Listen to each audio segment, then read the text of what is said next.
Good afternoon. I'd like to call this meeting of the Human Services Policy Committee meeting to order. Members, please take your seat. I will note that we do have a quorum present. The first order of business we have is approval of the minutes for February 6, 2023. Representative Cran, have you had a chance to review the minutes? I have. Would you like to move them, please? So moved, Chair. Representative Cran moves the minutes from February 6, 2023. Any questions or amendments? Seeing none, all in favor of approving the minutes from February 6 signify by saying aye. Aye. Opposed, nay. Motion carries. The minutes from February 6, 2023 are approved. We have several bills and a presentation on our agenda for today. And the first bill we're going to be looking at is House File 1043 from Representative Hicks, if you'd like to move up to the testifiers table.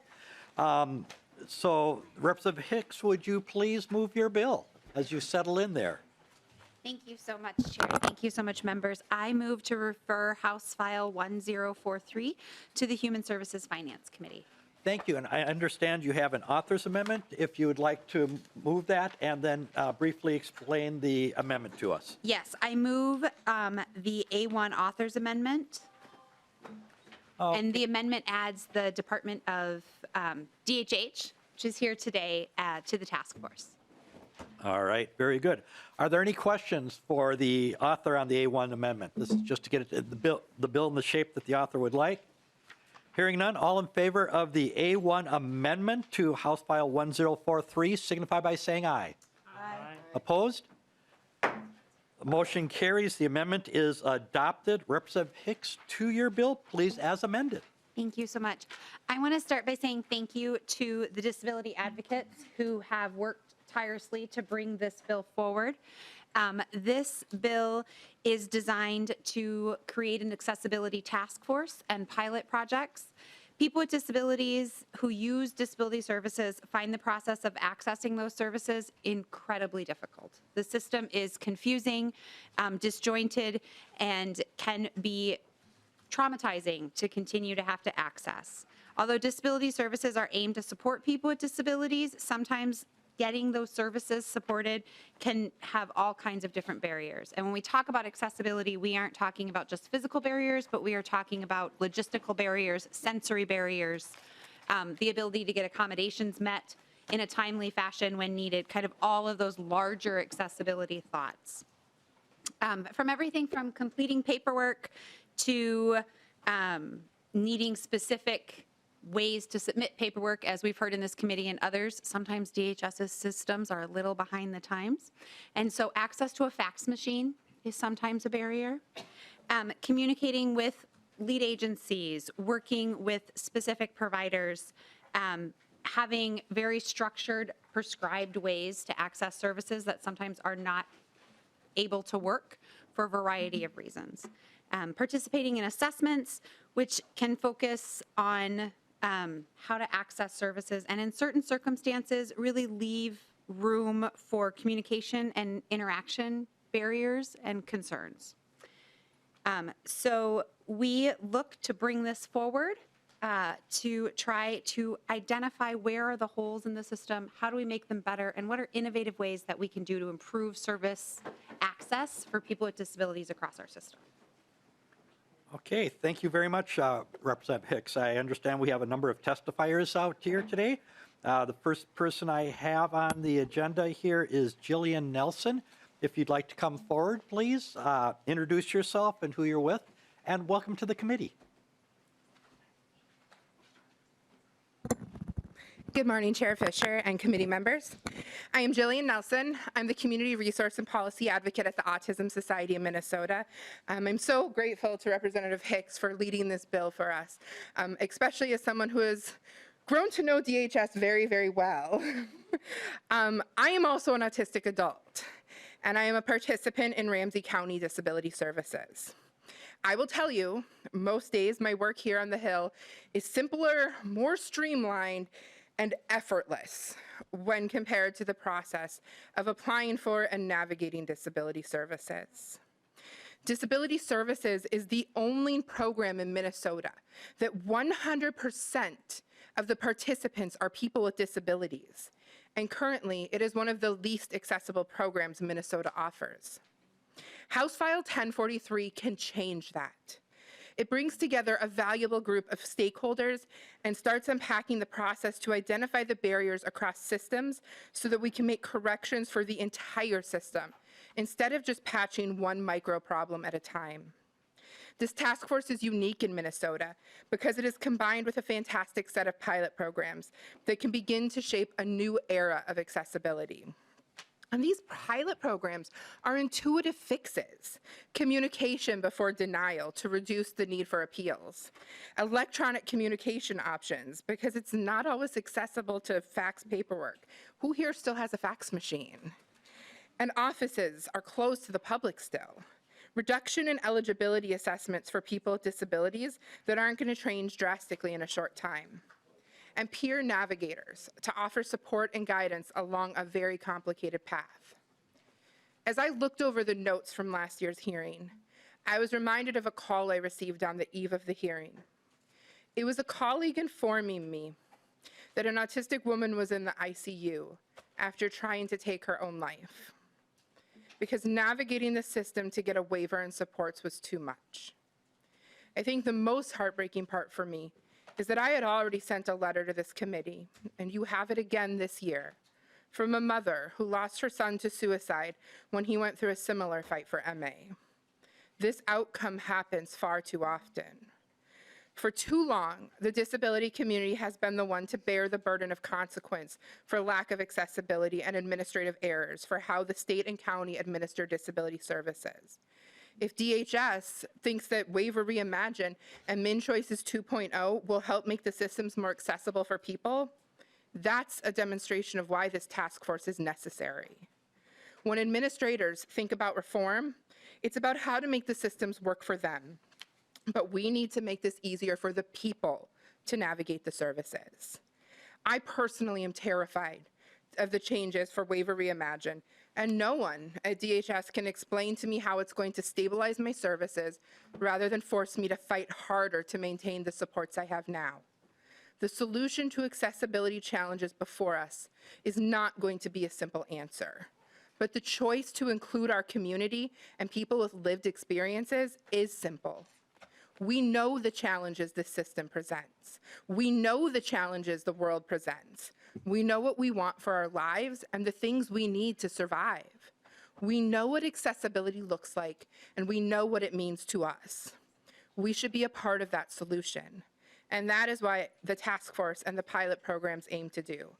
Thank you for your support for House File 1043. Thank you so much for your testimony today. Next, I have Jules Edwards. If you'd like to come forward, introduce yourself, and begin your testimony. Welcome to the committee. Thank you for being here today. Thank you, Chair Fisher, and good afternoon, everyone. Bonjour, I'm Jules Edwards. I am a disabled Ojibwe community member and co-founder of Minnesota Autistic Alliance.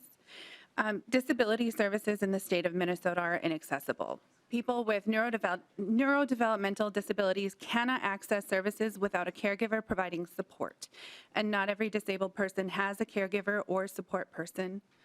Applying for disability services should be the most accessible thing that a disabled person in Minnesota does, and it's not.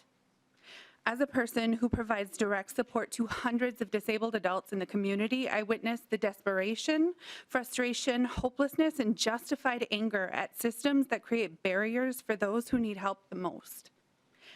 And I've experienced it firsthand as a disabled parent and a parent of disabled people. Minnesotans who are most at risk, who need the most intensive support, are often invisible when it comes to disability services. Research has shown that approximately 10% of homeless people meet the diagnostic criteria for autism, and they're not diagnosed, and they're not supported. A person who is unable to complete forms is denied services. A person who cannot mail things is denied services. A person who needs to know a process before they can participate in a process is denied services. A person who has a reading or writing disability, a person who is a visual learner, a person who has communication barriers, a person who experiences emotional dysregulation or needs extra time to complete tasks, or a person who comes from an oral culture, all denied services. And there's nothing we can do about it. If we can't fill out a 20-page application form, how could we possibly appeal a denial based on our disability-related needs within a certain time frame? So we go homeless or hungry or uncleaned or bedridden or institutionalized or die. Minnesotans have died of suicide and systemic neglect because they could not access services that they desperately needed. Minnesota has a responsibility to the disabled people within the state to ensure that no disabled person is excluded from disability services because they are too disabled. Disabled Minnesotans desperately need an accessible process of obtaining disability services. Lack of access is killing us. Thank you. You're welcome. Thank you for bringing your experiences and what you've run into out there. We appreciate your testimony today. Thank you. Next, I have, and I hope I'm pronouncing this correctly, Maren Christensen Hofer. If you'd like to come forward, please.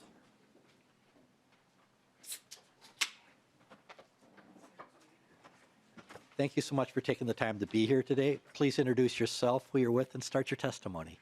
Hi, my name is Sarah Mohammed. I am with Autism Society, and I am the grant administrator for MAN. Unfortunately, Maren could not be here today, so I will be reading her testimony on her behalf. Thank you. Go ahead. Good afternoon, Chair Fisher and committee members. My name is Maren Christensen Hofer, and I am the executive director for the nonprofit organization Multicultural Action Network, or MAN, which is the Somali word for mine. Our organization serves autistic children and their families primarily in the Somali and Oromo communities, and I am here to speak to you in support of HF 1043, which seeks to address the fact that services for people with disabilities are in fact inaccessible to people with disabilities. As you may be well aware, the system that we currently have in place to provide waivers, grants, and PCA services makes it incredibly difficult for families needing support to access that support. There needs to be a balance between ensuring good use of resources and providing support for individuals and their families. Right now, that scale is weighted heavily in favor of resource protection and away from providing support. Our organization helps families navigate the often complicated path to services for children with disabilities. We have worked with families that have been denied waivers because they didn't know what a Wechsler was, which is an IQ test. We have seen families denied waivers because they didn't have access to a fax machine and couldn't meet paperwork deadlines. We have seen families denied waivers because they did not use the words elopement or respite to describe their child's needs. In one case, a family called us in a panic because they had taken their child to see a doctor, and the doctor's office turned them away because their medical assistance wasn't up to date. The family was in a panic. Knowing that their child needed medical attention, our organization had helped this family access disability-based medical assistance just a few months before. So we knew that it could not be a problem of submitting renewal paperwork incorrectly. It took us 22 phone calls to various agencies at the county and state to figure out what had happened was a problem with the Max and Mex's computer systems not talking to each other. The family had done nothing wrong. It was a system problem. Yet how many families have the bandwidth or the tenacity to troubleshoot problems like this? How are working families supposed to troubleshoot when they need to take time off from work to make phone calls during business hours? What would happen if this family did not have access to a language interpreter through our organization? How many families who qualify for services simply give up when the barriers to access are too high? How to access something, do you know someone who does? Is there someone in your social circle who can answer questions or troubleshoot, or someone who can make a call on your behalf? All of those services are services our organization provides, but the truth of the matter is we only reach a very small percentage of individuals that need the help, and any system that relies on social capital for access is by definition discriminatory. It is time for us to take a good hard look at how to improve the accessibility of our services for people with disabilities, and this bill does exactly that. Services for people with disabilities must be accessible to people with disabilities, and that is why I ask for your support of HF 1043. Thank you. You're welcome. Thank you for reading the letter. If that can be sent to Nick Strumo-Langer, he will be able to then post it on our website so that everybody else will be able to see it also.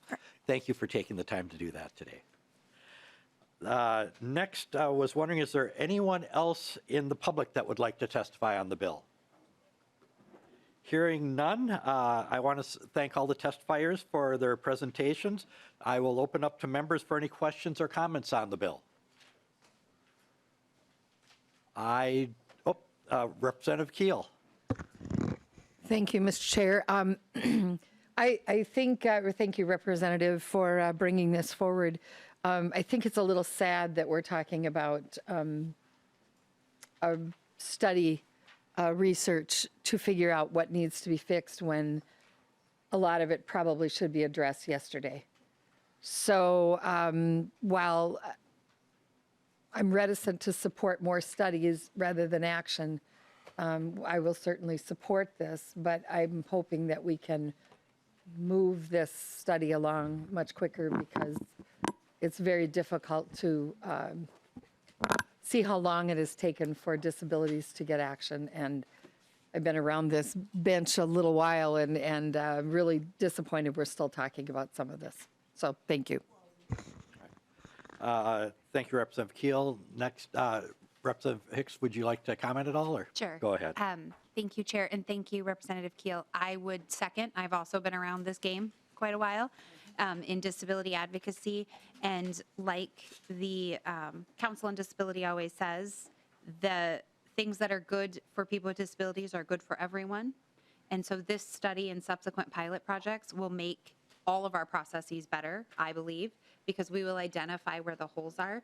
And one of the things that is unique about this and that has been missing, as Ms. Edwards spoke to, is that people with disabilities will be at the center of the task force providing the feedback instead of a bunch of ables making the decisions about what they need for accommodations. And that's what makes this unique and why it is so incredibly needed. Thank you, Representative Hicks. Next, I will go to Representative Coran. Thank you, Chair. And thank you, Representative Hicks, for this bill. I know we talk a lot about this space, specifically in disability services. And I just wanted to take a second. I think, I know at least for myself that one of the main reasons that I tried so hard to be here in this room is to help lift up voices for people that we don't get to hear often in these spaces, and to be persistent about these things. And I think a lot of us have that in us as well as part of our drive to be here.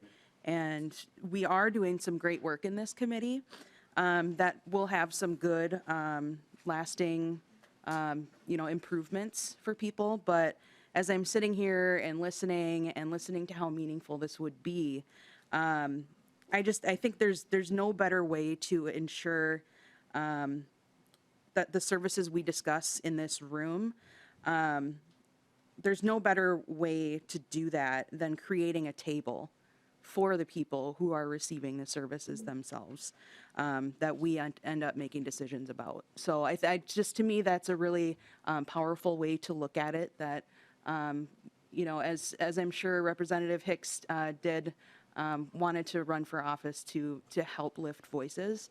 And while that's all fine and good, we have a real opportunity to not just lift up, but give a platform for those voices. So thank you.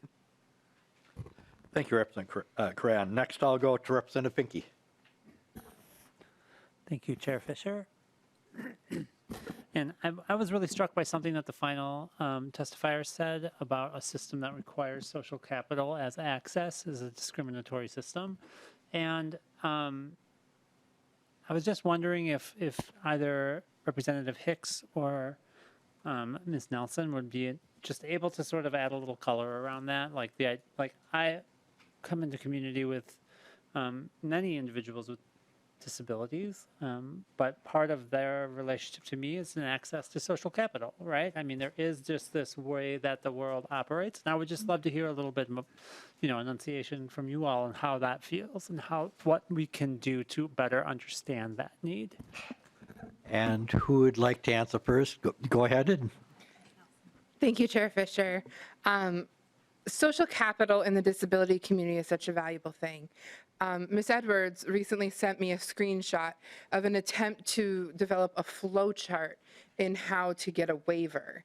I promise if you talk to 5 people with a waiver, only maybe one person followed that because the process is never changing.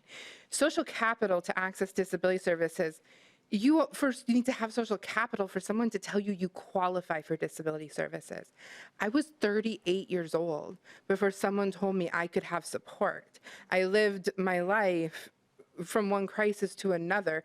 I jokingly say I was very similar to a feral cat, but that's not really a joke. Like I existed in maladaptive behavior because even within this community, nobody knew that someone like me could have services until someone else accessed it first and could tell me how.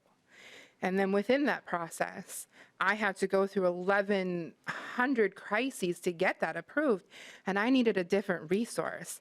I called on Ms. Edwards. I called on Trevor Turner, I'm sure. I called on Disability Law Center. I called on Natasha Mers from DHS because I was in committees with her throughout the pandemic. I messaged Kim. Not everyone has that access. I had the social capital to come out with a waiver. But what if you're 32, 23, 18? What if you're a single mom and your kid was just diagnosed with a disability and you don't know anyone else in the community? Then you have no way to walk through that door. You have no way to know there is a door, let alone that you belong on the other side of the door, let alone that there's a table for you to sit at, let alone that there's any help. And there are so many people in our community that are struggling, and that it is not till they are on the brink of crisis, in tears, melting down, and someone says, hey, did you know about this? And their whole world changes. And we need to stop that from happening. Because I hear all the time, well, I get calls, I run our information resource hotline, and I get calls from people that are like, well, do you guys offer food help? Do you offer daycare help? I called the county and I don't qualify for SNAP. But they have 2 children with autism and no one suggested Medicaid or EIDBI or a waiver or a family support grant. They were just told, no, you don't qualify for food stamps. We need to stop that. We need this system to be accessible so that we aren't. So we have less feral cats, to be completely honest, so that there's less maladaptive behavior, so that there's less trauma. And when there's less trauma in the disability community, we can do amazing things. I don't know where my career would be or who I would be if I didn't have the supports I have, but I get to sit here in front of you. I get to work on legislation like this with Representative Hicks because this works. I am a taxpayer because this works, but also it was nearly a full-time job to get that. Thank you, Ms. Nelson. Representative Finke. Thank you so much for sharing. And I just want to point out that this is one more instance of a discrimination that exists that is our responsibility to close that gap. It is not the responsibility of people who need these services. We, as representatives of the government, are responsible for that problem. Thank you. Not seeing any other comments or questions. We will go back to Representative Hicks. Would you like to offer closing comments and renew your motion on House File 1043? Yes. As amended. Thank you so much, Chair and committee members. I think the testifiers said it better than I ever could. But what I will say is that I've spent my entire life helping people advocate. I am people's social capital. And I also get very frustrated with the system that I know and work in.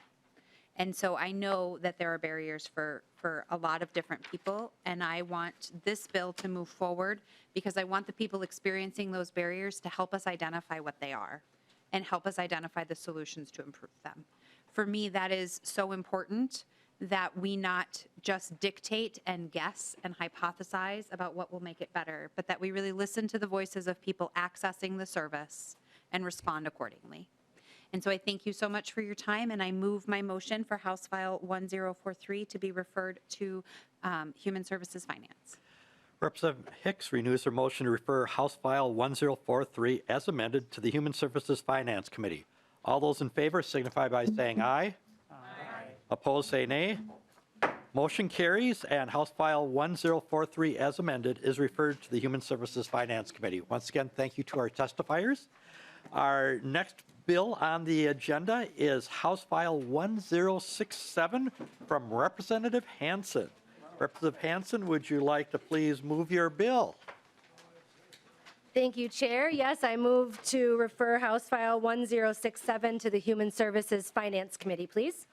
Thank you. I understand you're going to have some testifiers, so if you'd like, Representative Hanson, if you'd like to start with your presentation, then we'll go to testifiers, and then we'll go to questions or comments. Thank you, Chair, and thank you, members of the committee. This bill was heard and supported last session as House File 4085, and if you've been in this realm for a while, you know that this bill has been heard in a number of iterations, and so I'm excited to bring it before you again today. This year, it's House File 1067, and it seeks to build upon the past efforts to allow PCAs to drive their clients to a variety of destinations. This is supposed to roll out with the Community First Services and Supports, or CFSS program. However, the implementation of that program is pretty far out still, so this bill addresses the immediate need in the meantime. Currently, PCAs are not allowed to drive their clients as a part of the service plan. Even if a person with disabilities has their own adapted vehicle but needs someone to drive it, providers and agencies can't be reimbursed for the time spent driving. Providers have been told that if a PCA does drive their client, the PCA has to clock out while driving and clock back in at the destination. This means that the agency has to pay the PCA for the time, but that they can't be reimbursed for the time that they had spent driving. So this bill will allow IADLs, and there's a lot of acronyms here, so again, that's Instrumental Activities of Daily Living, in the PCA program to include client transportation.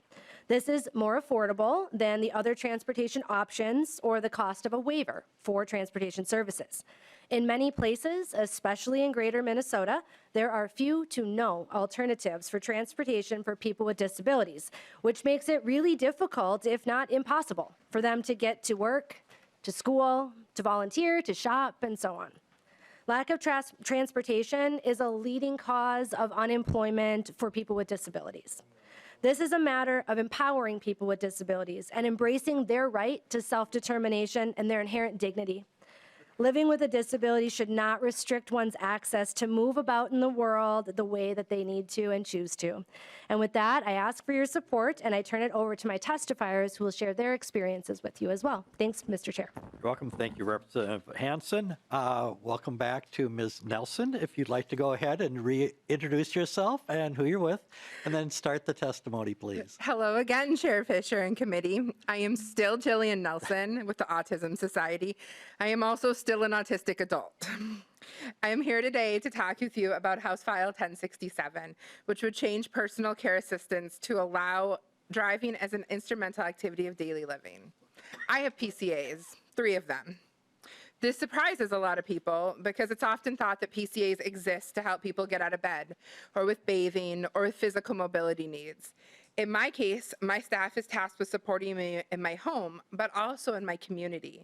They monitor my behavior, and they help me manage anxiety so I can be safe in the community, so I can live a fully inclusive life and reach my goals.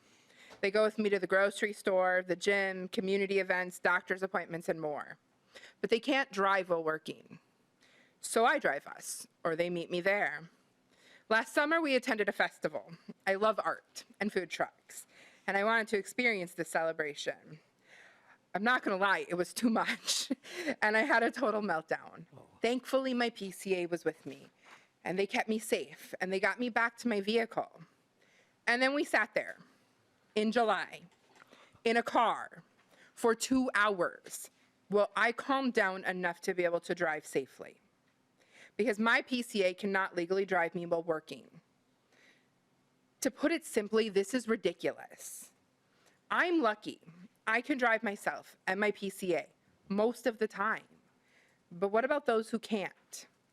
Most people with autism don't qualify for Metro Mobility, and general public transportation can be a challenge sensory-wise. Or what about children with disabilities that have PCAs? An 8-year-old clearly cannot drive themselves. For many people on the autism spectrum, PCAs are there as behavioral support, and the places that support is needed the most is the community. DHS defines PCA services purpose to help a person with day-to-day activities in their home and community.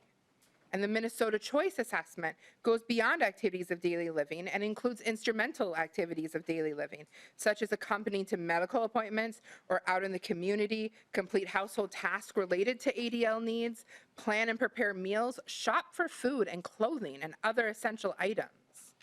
It also assesses behavioral support, such as observation and redirection, to help the person remain safe in an environment. So many of these things take place outside the home. We need to have a mechanism that allows PCAs to assist us outside the home, regardless of our own driving status. Changes to statute to allow PCAs to drive is necessary for the state to continue to be in alignment with the Olmsted Plan. I am allowed to receive services in the least restrictive environment.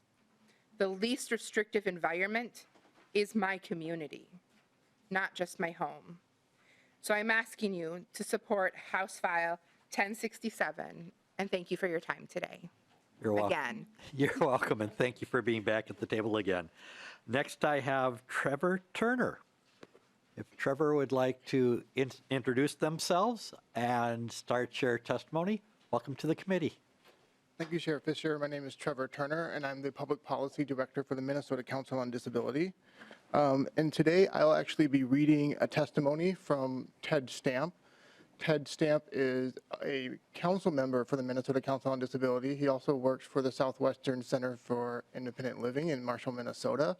And he's a wheelchair user and uses PCA services. Unfortunately, Ted was not able to be here today because his PCA couldn't drive him to the Capitol. And unfortunately, he also couldn't testify virtually because that capability is not in this room. And so we hope that with those two barriers that prevented him from testifying himself, we can at least remove one of them with House File 1067. So if with your permission, I'd like to read his testimony. Please go ahead. Thank you. Thank you. Chair Fisher and Human Service Policy Committee members, my name is Ted Stamp, and I'm just one of many persons with a disability across the state affected by this current statutory restriction, which House File 1067 will finally fix.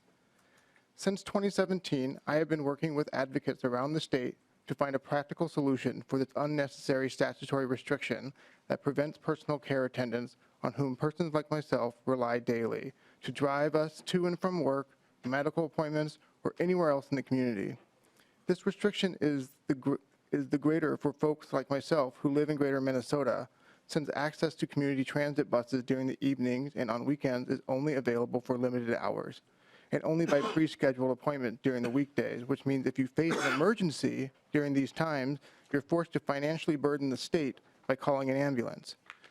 Unnecessary, illogical program restrictions like this one not only prevent individuals from gaining and maintaining competitive employment and access to other community activities and services, in many cases, it puts individuals at greater risk of death or serious medical condition that might have been prevented if adequate transportation had enabled that person to gain timely access to needed care. When individuals are forced to use Medivan services to access out-of-town medical appointments, does this make sense that the state would pay the drivers of these vehicles at a higher rate than a PCA could be paid for doing the same job? Especially since the PCA is often riding along anyway, which means the state is paying for two people, driver and caregiver, when just one is necessary to do both jobs. Lastly, under the present statutory restrictions, how are such individuals supposed to visit out-of-town family and friends, especially for special occasions like holidays, weddings, or funerals? Moreover, allowing PCAs to drive their clients will also alleviate the already overburdened public transit systems statewide for those who still want or need to use them. This not only includes making rides more available, but reducing extended wait times for rides. Please, members of the committee, I implore you not to let this desperately needed amendment language be passed over yet again for one reason or another. Please, please, please see this through the end. Thank you so much for taking the time to understand the important impact of the issues on Minnesotans with disabilities in the state and for the honor and privilege of offering this testimony. Thank you very much. Thank you, Mr. Turner, for reading the letter from Mr. Ted Stamp. We also have the letter is also in your packets, and it is posted on our website. Next, we have Jeff Bangsberg. Welcome to the committee. Thank you for being here. Please introduce yourself and start your testimony. Thank you, Mr. Chair. Mr. Chair, members of the committee, my name is Jeff Bangsberg, and I'm a, I guess you'd call a longtime disability advocate on behalf of the disability community. You've heard a very good story from Mr. Turner talk about Mr. Stamp's issue regarding his problems with Marshall, Minnesota. And you've also heard Ms. Nelson's case with regards to transportation for those who may not have physical impairments. On behalf of both parties, I want to first express my gratitude to Ms. Christy Grom with the Department of Human Services for getting this into the omnibus bill that was passed 2 years ago with writing per regulation the community first services and supports in that activity. So technically, it has kind of already been paid for 2 years ago, but because that waiver is so complicated, it's been held up by the federal government. And because of that, we're still in this quandary with this particular program.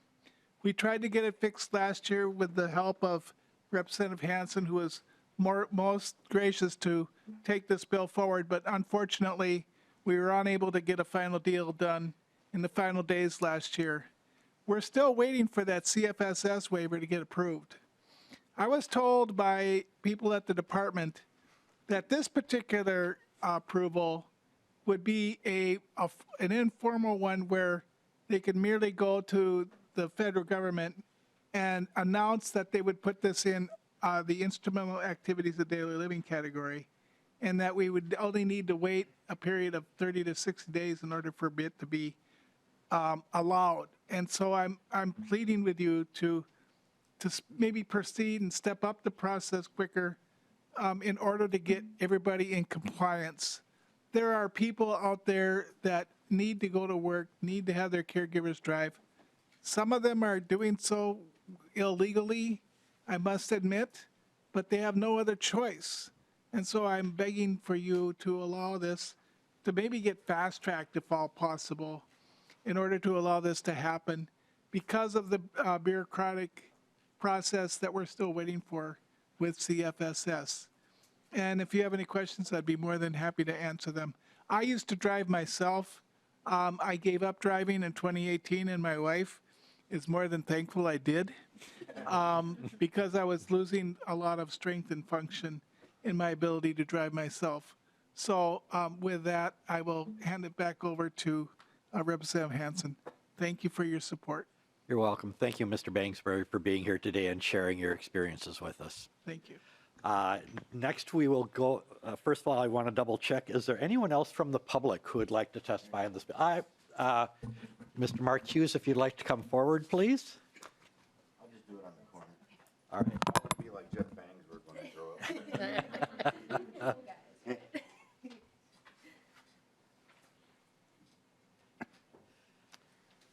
Good afternoon, Mr. Hughes. Welcome so much to the committee. If you'd like to introduce yourself. Thank you, Mr. Fisher. Have we met before? I think we may have met once or twice. It's great to see you. Thanks for being here. I'm Mark Hughes, and I'm a 12-year member of the Minnesota State Council on Disability, former. I want to be clear about that. And it was my honor to do that. And so I've been around here a long time. And I want to do a few housekeeping things on Bill 1043. Is like the driving procedure on the PCA bill. We always have these blockades that are put into place that would make life easier or more efficient for some of us. Let me talk about 1043 first. When and I say this very humbly, we've always had a family business, and the services that could be rendered or not rendered to me were always judged on the living that my father made, and he made a good one. And I'm not complaining. But when you need the services, you need the services. It doesn't matter what your next of kin annually makes. You got to get some services any way that you can. And I think I make my point very clear. The other thing is that even in good economic times, disability unemployment numbers seem to be too high and uncomfortable for me and for all of us. And in the case of the Minnesota State Council today, which I cherish, there is no reason whatsoever that person, I can't remember the name now, Ted Stamp from Marshall, Minnesota, couldn't be here today if he wanted to be. Because somebody made a law or rule that a PCA can't drive you in a car, pickup truck, van, fly an airplane, however we get here, bus. We couldn't do that. Tell me we can instead of we cannot. The last comment I have is this. Prior to COVID, if everybody remembers when that was, we all had to work from home, and I wasn't good at it. I'm still not. I have to go to the office. That's why I'm here every day. At any rate, we were losing PCAs and couldn't hire them, and they wouldn't work for a certain hourly rate. And I started to talk about education programs whereby the more education a PCA has on a tiered level basis, they'd move up the pay scale, and then they'd stick around because they're getting paid pretty well, and compared to when they can do something else. And I still wish we would take a look at that program. We have, to my recollection, we have not, but I wish we would to keep PCAs educated, up to date, and helping out our disability folks. I mean, I don't look this tired for no reason at all. I'm always worried about our disability community. We do great, but you know what? We can do better. And people like you and I, Peter, we're still here to serve the great people of Minnesota. Thank you. You're welcome. Thank you, Mr. Hughes. Appreciate it. Any further testifiers from the public? Hearing none, we will go to member comments and questions. First person I have is Representative Edelson, and then I have Representative Engen. Representative Edelson. Thank you, Mr. Chair. And thank you, Representative Hanson, for this bill. I'm sure everybody's going to agree with this. And it just makes me wonder why on earth this ever happens, that this was an exclusion that was made in law. I guess I have a few questions, though. On page 3.11, and then it's mentioned again in another place, but it says the section is effective 90 days following the federal approval. And I know that you had your testifier that's up here, sir, thank you for your testimony, had talked about the CFSS waiver. And I guess what I'm wondering is tell me how the federal law interacts with this. Will this be able to move fast? And then actually, so once that's answered, then I have another follow-up, Mr. Chair. Okay, Representative Hanson, and I think somebody from the department may be making their way forward. Yes, Mr. Chair, I will defer to the wonderful Christy Grom to answer this question, who knows all things about these programs. We're really lucky to have her. I just want to take a second while she gets comfortable here to just say thank you. She's been a great supporter of all the things that we've been working on in this committee, so thanks, Christy. Thank you, Director Grom. Welcome to the committee. Please introduce yourself and proceed with answering the question. Thank you, Mr. Chair. Members, Christy Graham with the Department of Human Services. So we do think that we can get federal approval fairly quickly on this, but we just never know for sure. In conversations with federal relations just recently, we're thinking about 4 months is our kind of conservative estimate for this. Okay, thank you. Representative Edelson. Thank you, Mr. Chair. Representative Hanson, how many times has this moved through the legislature? Representative Hanson. Thank you, Chair, and thank you, Representative Edelson. This, I believe, is number 3. Representative Edelson.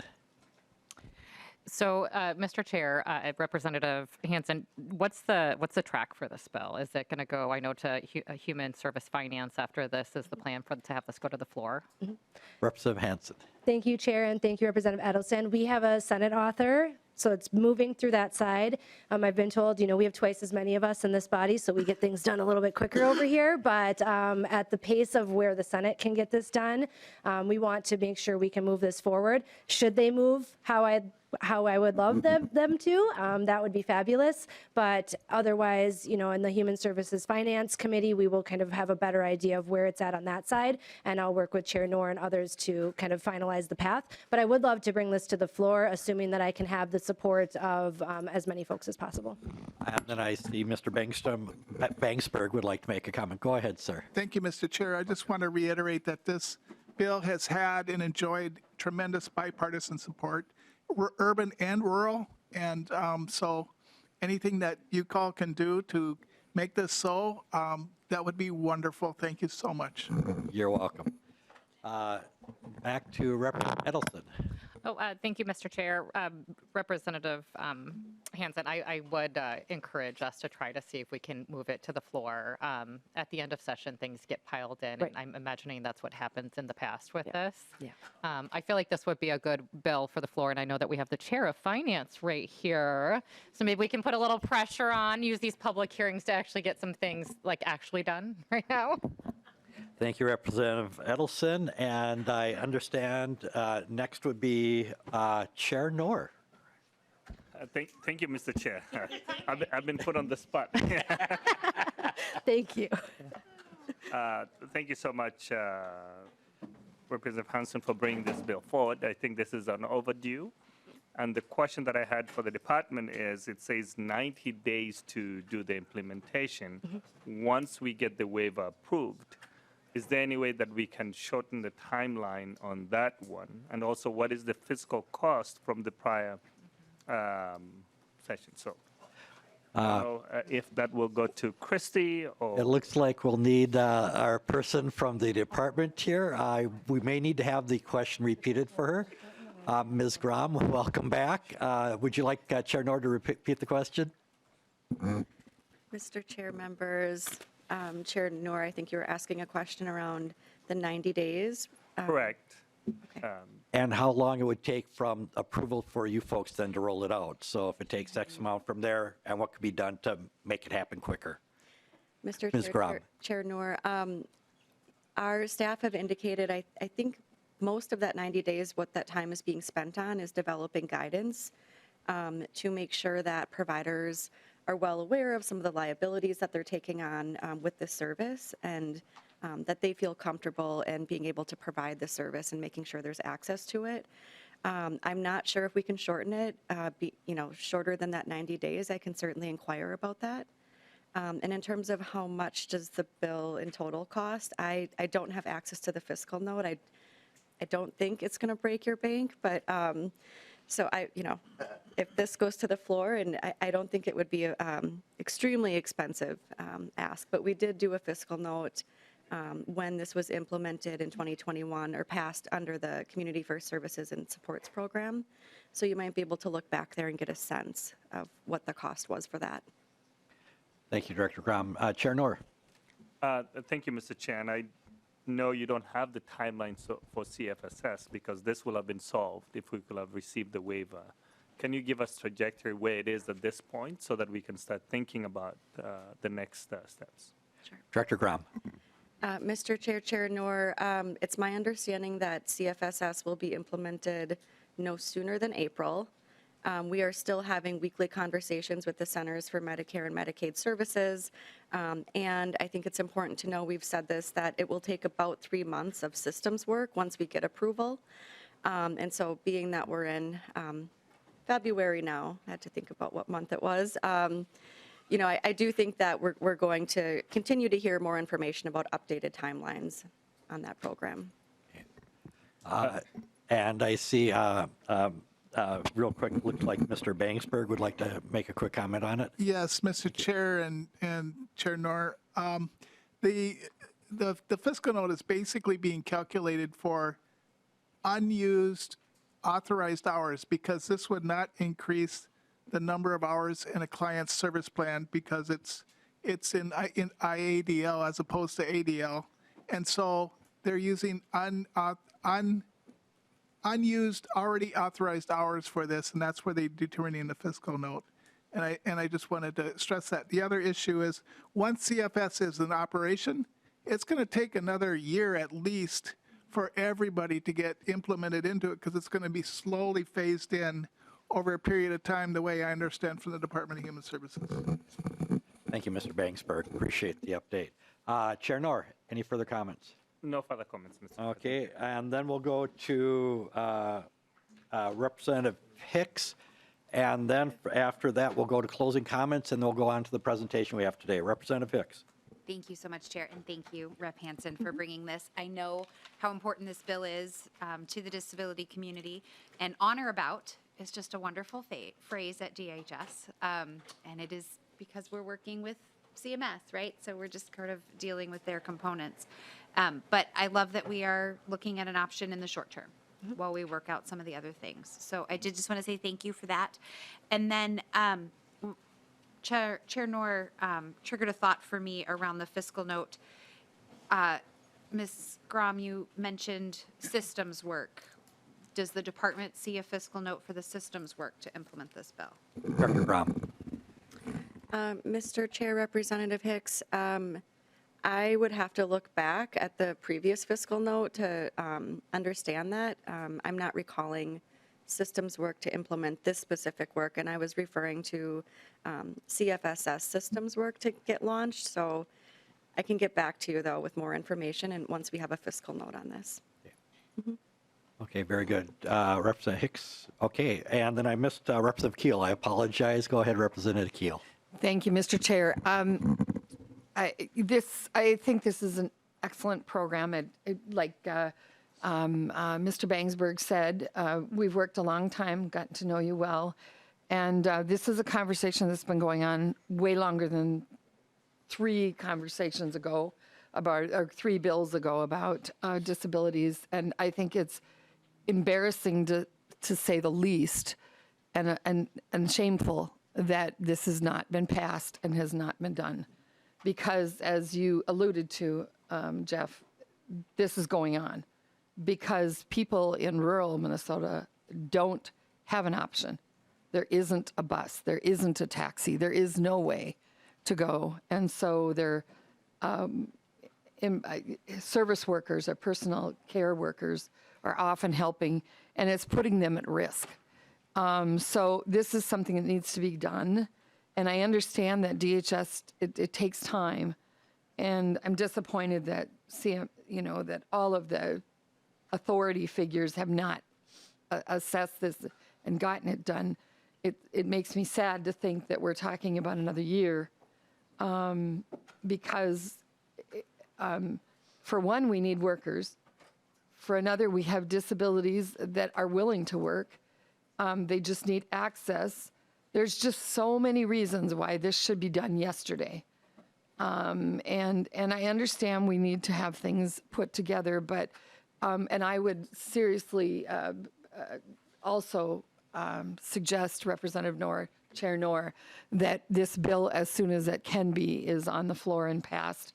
These are items that we should be doing, as opposed to some of the things we've done already. This is an immediate need.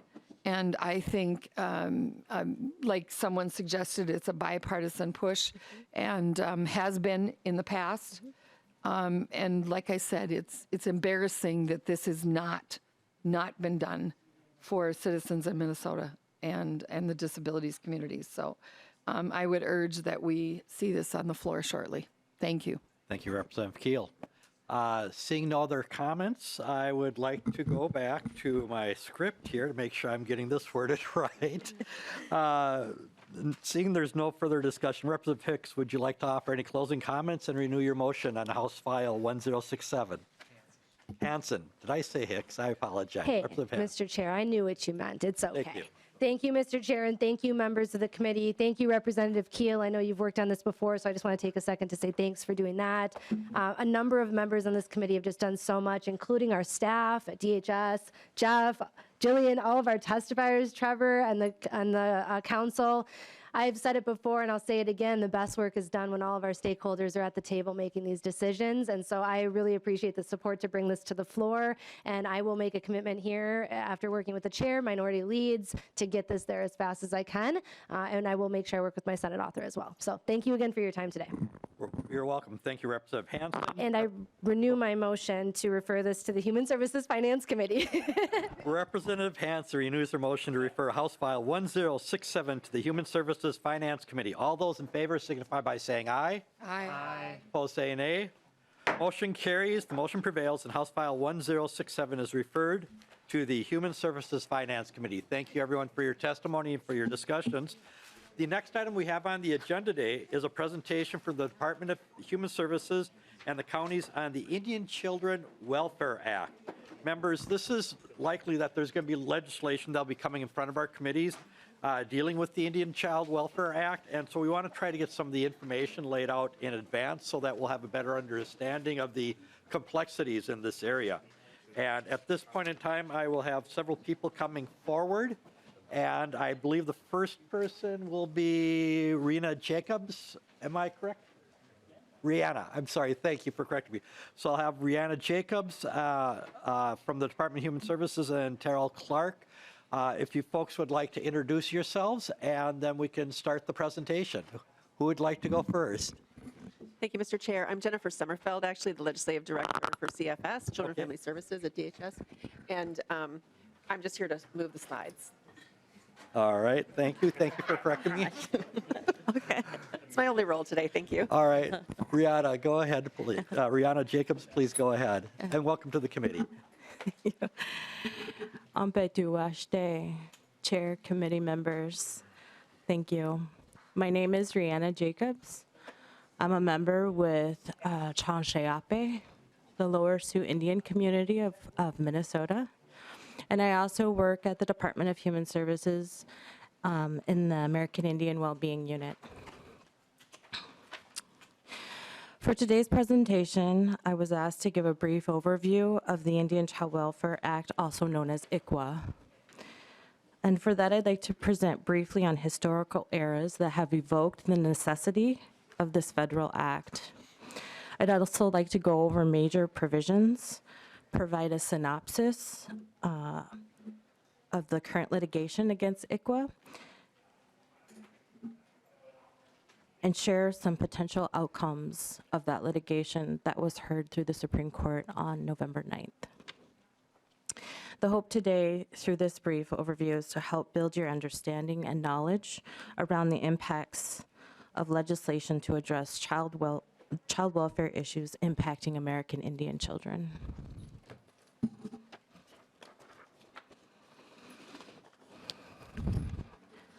Prior to and into the establishment of the United States government in the late 1780s, treaties were enacted between colonists and American Indian tribes. Most treaties had four components. One, the transfer of lands in exchange for monetary compensation. Although money was promised, it was not given directly to the tribes, but rather kept under control of the Secretary of Interior. Two, government designation of land for reservations. The established reservation boundaries meant American Indian tribes were forced to relocate to geographical areas away from ancestral lands that sustained their community's way of life and living. Three, another component is the attempt to force Indian people to assimilate to European culture. And last, goods and services were to be provided. However, either they were woefully inadequate or non-existent, which led to the starvation of many tribal people. The breaking of treaties by the U.S. government led to armed conflicts against American Indian tribes, which quickly led to diminished American Indian populations and extinction for some tribes. Additionally, diseases were passed on by European settlers, and with the loss of land, forced relocation, and continuation of broken treaties, further diminished tribal numbers. This left fewer people to pass on cultural values, norms, tribal history, and language. Lack of money necessary for survival in European culture and being forced to live a lifestyle unfamiliar to tribal people created poverty. American Indian children, families, and tribes are caught between two cultural worlds with very different values. From the 1870s through the late 1920s, the federal government no longer entered into treaties because treaties were believed to impede the assimilation process for Indians into mainstream society. Assimilation eventually included the idea that reservations were unacceptable because they provided some measure of independence and separateness. Boarding schools were created and became the primary method used to assimilate Indian children into European culture. These schools were designed in a military nature. The creator of the Carlisle Indian School, which is pictured in your slide there, his motto was, "Kill the Indian and save the man." Boarding schools experiences were devastating to these children. Many suffered physical, sexual, emotional abuse. And through these schools, they died from diseases, they died from abuse, and broken hearts. To further the assimilation process, laws were instituted banning the use of their language, as well as their spiritual, cultural practices. Children, families, and communities disconnected from their homes, ancestral lands, language, customs, and societal values and norms experienced severe grief with the loss of their connections. Additionally, land allotment destroyed community-held ancestral lands and created individualized ownership. Thus, community responsibility and community ownership of land ended. A culture of individualism was forced upon community-orientated people. This caused tremendous damage to family structures, parental rights, and family community support systems for traditional child rearing practices. These practices contributed to furthering a mistrust of government intervention on Indian families and communities.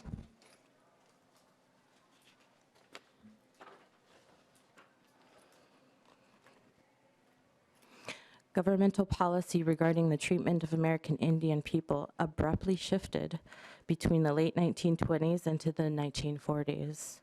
In 1924, President Calvin Coolidge signed the Indian Citizenship Act, where American Indians, the first people of this land, are the last to receive citizenship within the U.S. The Miriam Report of 1928 further brought forth the failures of assimilation and allotment. It brought the attention to the government and was instrumental in spurring a policy of reorganization. The Indian Reorganization Act of 1934 was instituted. This act authorized tribal self-governance, forced tribal constitutions, and federal charters for tribal recognition by the federal government. The era of reorganization was brief, so it's really difficult to assess the implications of the reorganization era on child welfare practices today. But this reorganization ended and policies yet again were reversed regarding American Indian tribes. From the mid-1940s into the early 1960s, the federal government began to reverse earlier acknowledgments of tribal sovereignty by breaking more treaties. Official U.S. government recognition of more than 50 tribes and their governments ended.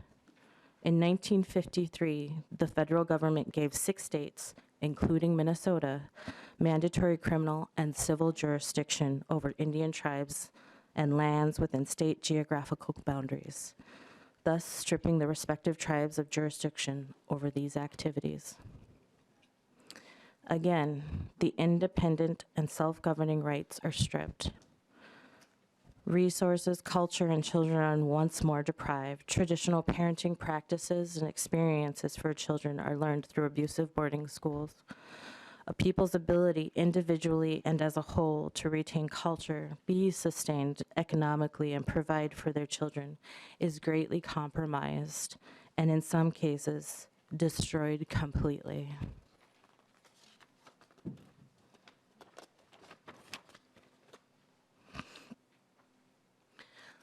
So coinciding with the termination era, the adoption era begins and lasts through the 1970s. At this time, states were paid by the Bureau of Indian Affairs, BIA, to remove Native children from their homes, alleging neglect. Cultural biases regarding child-rearing practices were used as justification for removal. Neglect and social deprivation were reasons often cited for those removals. Testimony from anyone besides the state or county caseworker were rare. Parents were oftentimes coerced into voluntary agreements or relinquishment of their parental rights. Attorneys were not provided in these matters for representing parents or children.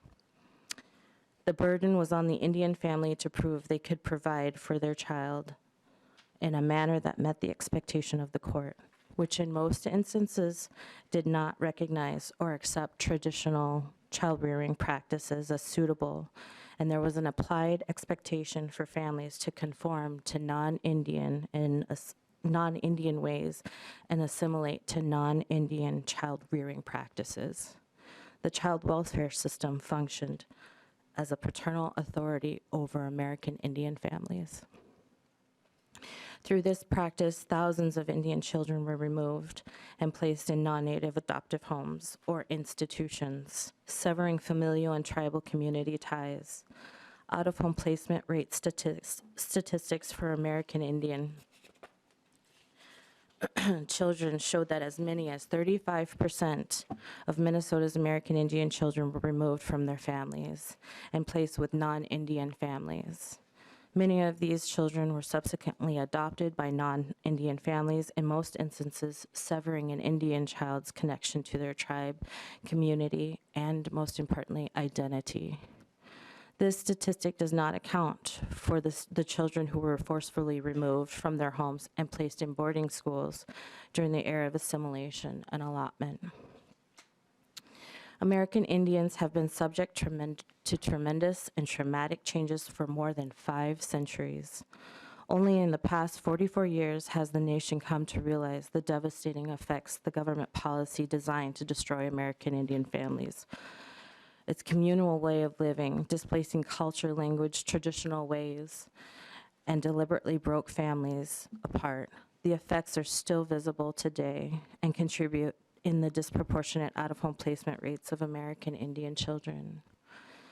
In a 2001 statement, the Child Welfare League of America, CWLA, formally apologized for the practices during the adoption era and acknowledged what the organization did.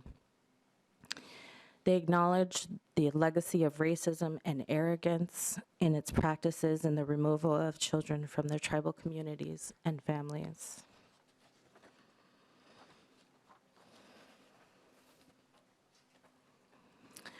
In 1960 and 70s, American Indian tribes, advocacy groups, and other organizations brought the history of unjust U.S. governmental policies and practices to Congress's attention. Based on studies and research conducted by the Association of American Indian Affairs in 1969 and 1974, it was found that 25 to 35% of all Indian children were separated from their families, placed in foster homes, adoptive homes, or institutions. The national rate of removal for Indian children was 25 times higher than non-Indian children. More than 17% of school-age Indian children from reservations were living in institutional facilities. 85% of all Indian children in foster homes were in non-Indian homes. It was clearly identified that there was a problem of unwarranted removals of Native American children from their homes, and that state-defined best interest standards failed to meet the best interest of Indian children.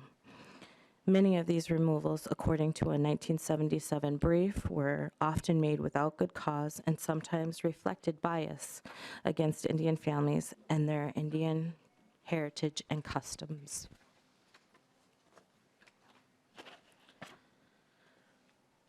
Through successful partnership with Congress, American Indian tribes and activists assisted to pass the Indian Child Welfare Act in 1978.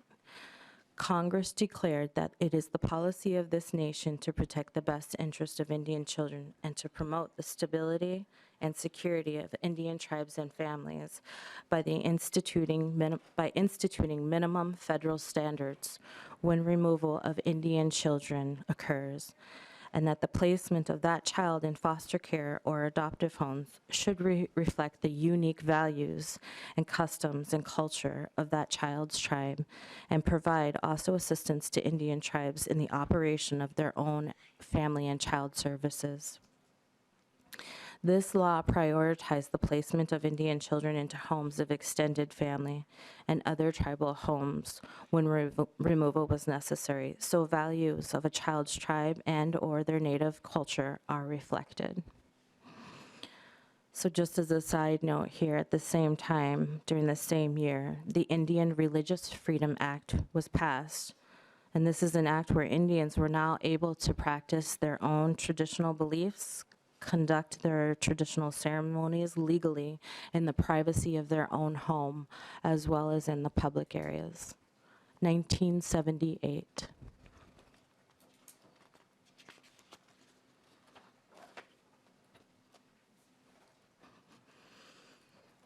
So ICWA, along with its counterpart, the Minnesota Indian Family Preservation Act, also known as MIFPA, were enacted and crafted to address some of the most long-standing and ongoing egregious removal practices that specifically target Native children in American history and sometimes today.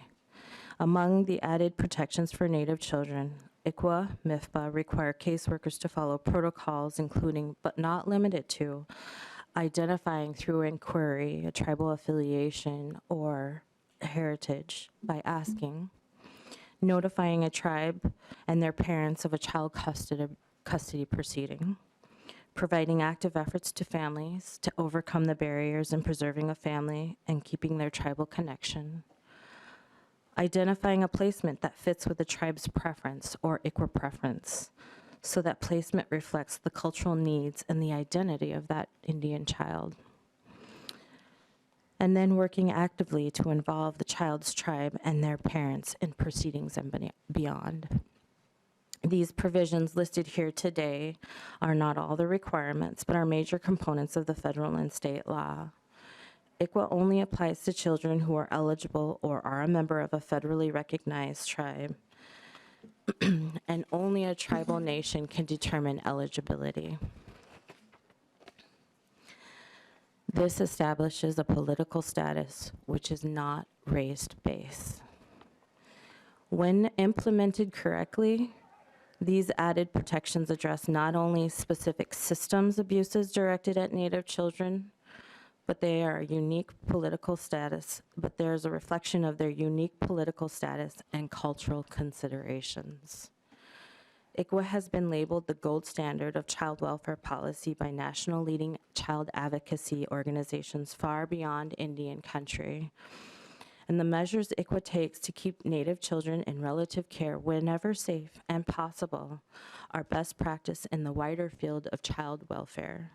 This is why both federal and state laws are still critically needed.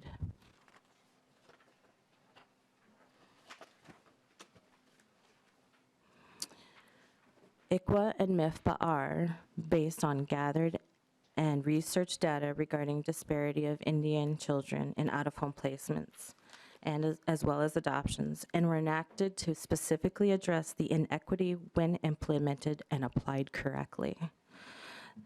ICWA and MIFPA are the procedural rights given to parents and tribes under these laws. They've made the legal process fair for Indian children and their right to be connected to their tribal community. It provides equity through parents and tribal communities, giving them voice in the decision of defining the best interest for their children. And these laws give tribes the right to intervene in state court proceedings and the right to have their voice heard on behalf of their children, thus empowering tribes with the decision-making for their children and families.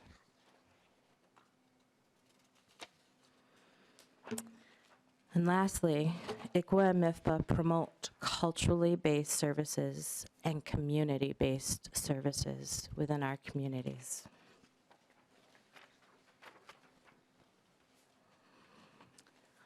So current pending case law against ICWA, Howland versus Brackeen, which is a Supreme Court case brought by the states of Texas, Louisiana, and Indiana, as well as individual plaintiffs, and they seek to declare the Indian Child Welfare Act unconstitutional. The two arguments brought forth and heard by the Supreme Court is the constitutionality of ICWA under the Equal Protection and commandeering, meaning that Congress cannot directly compel the states to perform ICWA functions on the federal government's behalf. This case has huge implications for Native children, families, and tribe. If protections of ICWA are dismantled, this could set legal precedent that has serious consequences for other federal Indian law matters, such as tribal economic development, land rights, gaming, and ultimately tribal sovereignty. Here in Minnesota in 2018, we joined the state's amicus brief as a friend to the court, supporting and reaffirming the ongoing need for ICWA protections for American Indian children, families, and tribes. And then we, of course, joined the latest state's amicus brief supporting ICWA for submission to the Supreme Court case. So additionally, a tribal work group has created legislation to codify ICWA provisions within the Minnesota Indian Family Preservation Act, which is MIFPA. Representative Keeler and Senator Kunish have authored this legislation, passage of which is critical this session. Additionally, I'll add nationally, of the 574 federally recognized tribes, 500 tribal nations have joined in the Supreme Court amicus brief to support ICWA, including all Minnesota tribal nations here from Minnesota. There were 63 tribal organizations who joined and submitted a brief, 87 members of Congress who have submitted a brief in support, and 23 states as well as private parties, former foster youth, domestic violence organizations, adoptive parents, and many more. With a plethora of briefs submitted, each one focuses on different aspects of ICWA. I strongly encourage you to check out the many resources that are available, some of which are provided in the slide today.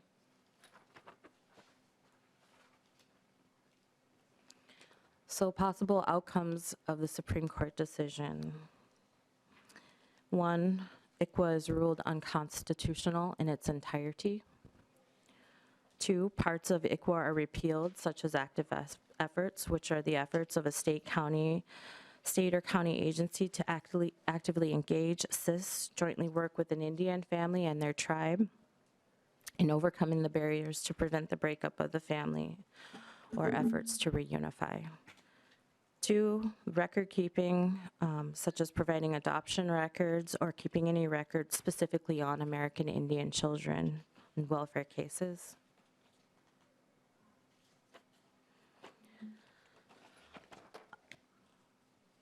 Another provision that could be repealed is following placement preferences, where an agency must give due diligence in its effort to follow the order of the child's specified tribe's placement order or what's established through ICWA. Qualified expert witness, also called a QEW, is an individual identified by the child's tribe to give testimony regarding the need for out-of-home placement or the termination of parental rights. Each testimony given in the proceeding verifies to the court that removal or termination of parental rights is the best interest of an Indian child.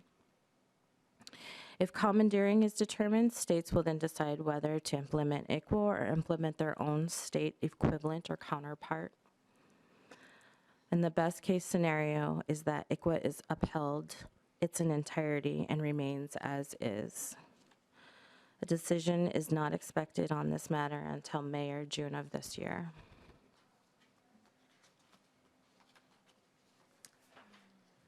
Pidamia, yay. Thank you. You're welcome. Thank you for your time and your testimony and helping educate us about the history of what's happened, where we are today, and what the threats are before us. Are there any questions that, and I know we've got a couple other testifiers, but I can take a question or two right now if anyone has any questions for Ms. Jacobs. Representative Edelson. Thank you, Mr. Chair. I feel like I talk too much in this committee, but I'm gonna just roll with this. Thank you, Ms. Jacobs. I guess, Mr. Chair, you can talk about this too. And thank you for letting us know about the Holland versus Brekeen decision. I think that'll be really interesting to find out in May or June. But when are we hearing the Representative Keeler bill? And if somebody could talk a little bit more about how that interacts with this, I don't know anything about that. I'm going to defer some of these questions to our CA Nick Struma-Langer here. He's tracking this a little bit more closely than I am as where the bills are in the process. Thank you, Mr. Chair and Representative Edelson. I would not pretend to know the details of Representative Keeler's bill, but I will say it's not introduced in the House yet, and I know she is working on it, so I'd defer those questions to her. And yeah, Ms. Sunderman can. Ms. Sunderman, if you'd like to go ahead, please. Thank you, Mr. Chair and members. The one bill that Ms. Jacobs talked about has been introduced in the House. It's House File 1071. It also was heard in the Senate yesterday. I believe it may be heard soon in the Children and Families Committee. But the basic concept of that bill is to take MIFPA, which is in Chapter 260C of our statutes, and incorporate ICWA, basically, the requirements of ICWA into it in the event that ICWA is overturned as sort of a safeguard. Thank you, Ms. Sunderman.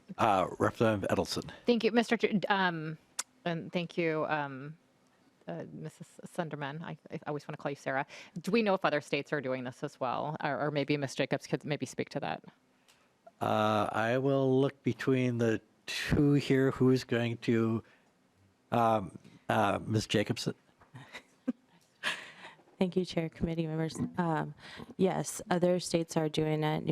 New Mexico has just instituted within the last year IFPA. There are currently six states nationally that have their own equivalent to ICWA, and they are working to upgrade those. So there is national movement happening with other states. Thank you. And then Representative Edelson, and then I'd like to, just one more. I don't have anything else. Okay, super. Thank you so much. Ms. Sunderman, do you have anything to add? Sorry. Okay, super. Thank you so much for the presentation. I know next we have Terrell Clark, from County Commissioner. If you'd like to come forward. Thank you so much for being here today. And I don't like to rush people. I will let you know we've got about 5 to 8 minutes before we hit our drop dead here. So Commissioner Clark, if you'd like to go ahead. Thank you, Mr. Chair. I totally understand that. My family would say I could talk really fast when needed, but I'm going to try not to do that too much, and hopefully we can get to Mr. Lee as well. Good afternoon, Chair and members of this committee. I'm Terrell Clark. I'm a County Commissioner in Stearns County. I'm also Chair of the Association of Minnesota Counties Public Health and Human Services Committee and the state's Community Health Services Advisory Committee. I want to thank you for the opportunity to provide a perspective on behalf of Minnesota's 87 counties. In Minnesota, data supports that American Indian and tribal families experience significant disproportionate involvement with the child welfare system. We also know that the child welfare system is complex. Improving equity and outcomes will require collaboration, strategies and approaches over the course of time. There isn't just one single solution to improving equitable outcomes for all children. I thank Rihanna Jacobs for providing that important and powerful context under the system under which Minnesota counties operate. I'd like to emphasize in my remarks that Minnesota's counties and tribes are implementers of laws passed at the state and federal levels due to Minnesota's state-supervised, county-administered structure.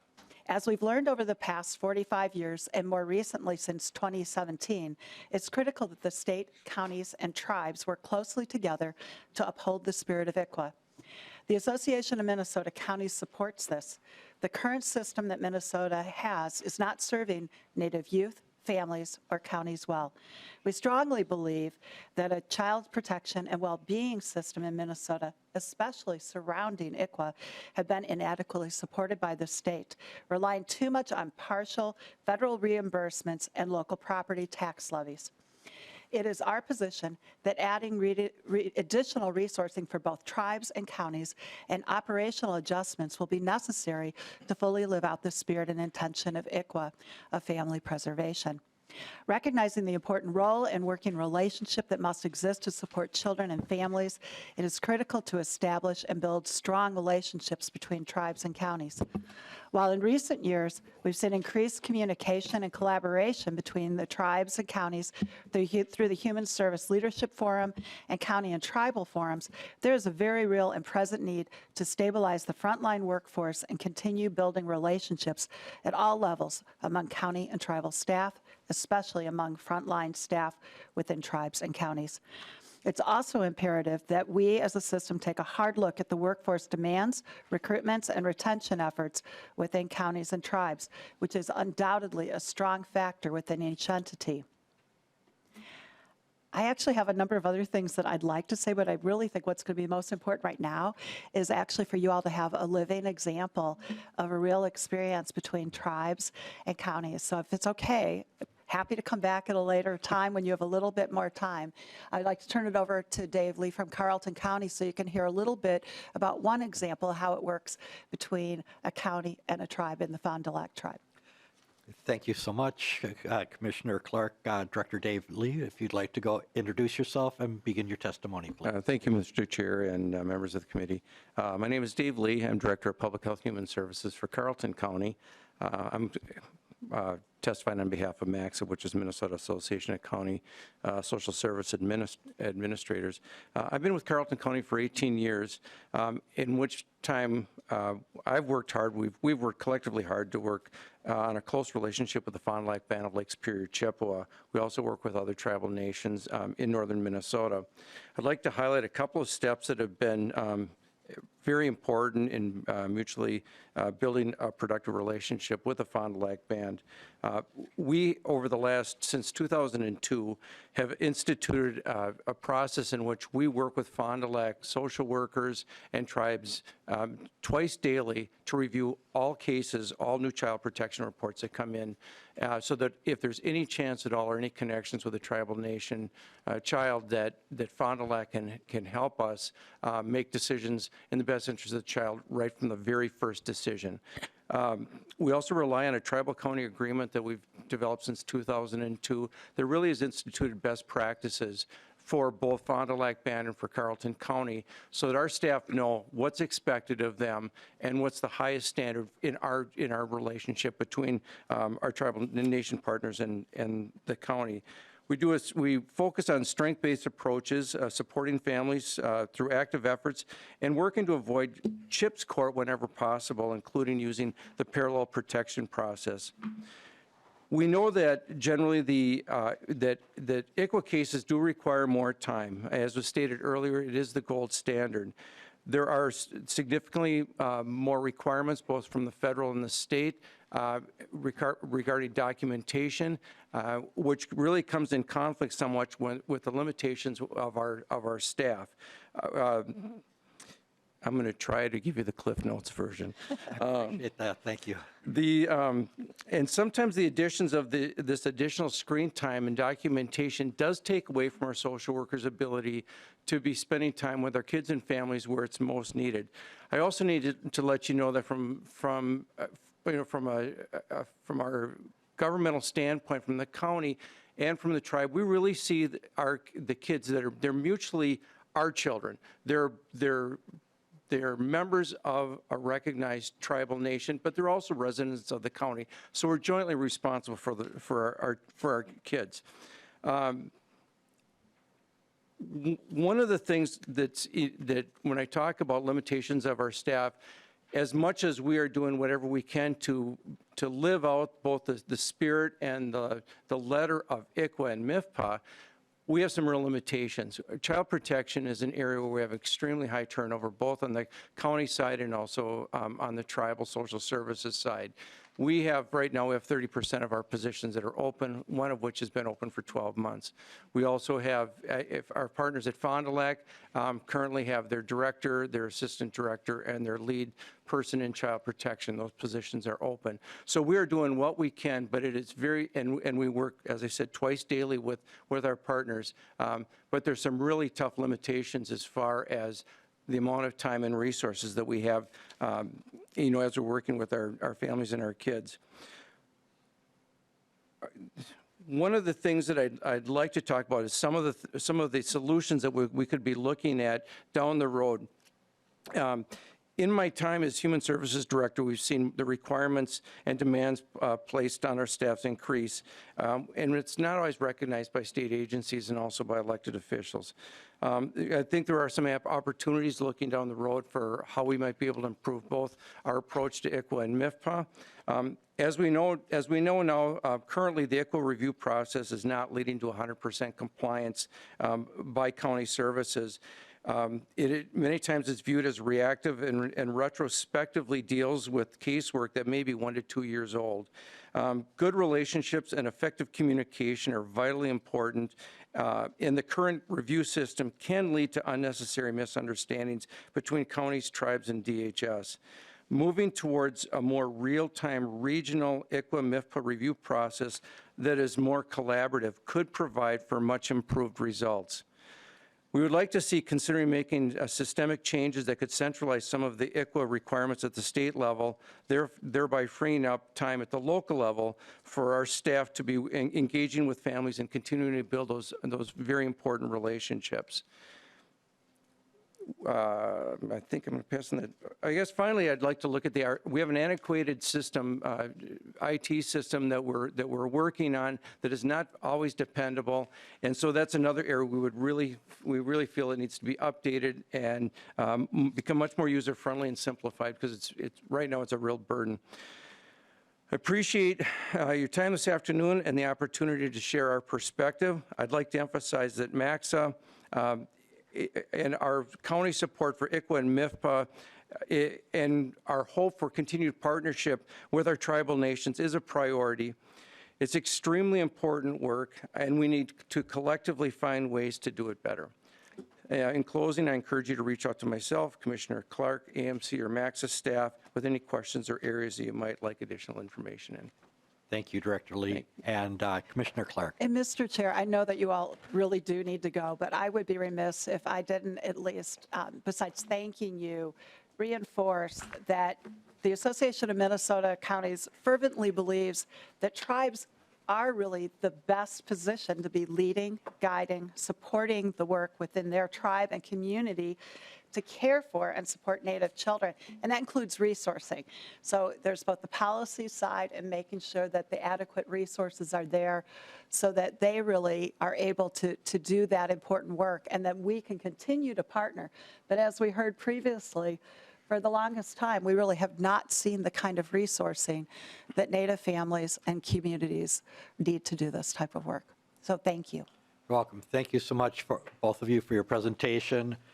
Thank you to Ms. Jacobs for being here to help us through the process. We are up at the end of our time. Our next meeting will be Monday, February 13th. We will be considering the relevant sections of House File 100. That's cannabis legalization. That will be coming from Representative Stevenson, so we'll be doing that on Monday. And with that, we're adjourned.